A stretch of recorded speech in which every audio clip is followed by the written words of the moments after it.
Hello' everyone, কেনে আছে আপোনালোক? পোনপ্ৰথমতে সকলোলৈকে শাৰদীয় দুৰ্গোৎসৱৰ শুভেচ্ছা জনালোঁ। আজি আমিও ওলাইছোঁ পূজা চাবলৈ বুলি। আচলতে এয়া যোৱাকালিৰ ভিডিঅ'। পুৱাতে যোৱা নহ'ল পূজা চাবলৈ বা কৰিবলৈ, কিন্তু গধূলিলৈ আমি সকলো গৈছোঁ। মা, ভণ্টি, ভাইটি, খুৰী তেনেকৈ সকলো গৈছোঁ। পোৱালিটো হাই দি আছে আৰু আমি পায়ে গ'লোঁ। আচলতে ঘৰৰ ওচৰতে অনুষ্টুপীয়াকৈ আয়োজন কৰিছিলে।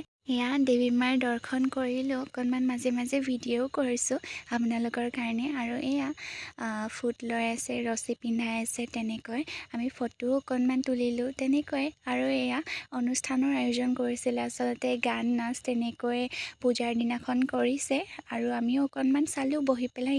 পোৱালিটো আৰু ভণ্টি মোৰ। তাৰপিছত ডান্স হৈ আছে তেনেকৈ বোলো অকণমান ভিডিঅ' কৰি আপোনালোককো দেখাওঁ আমাৰ পূজানো কেনেকুৱা গ'ল। আপোনালোকৰো কেনেকুৱা গ'ল জনাব দেই। বাৰু আজিলৈ আহিছোঁ, বাই।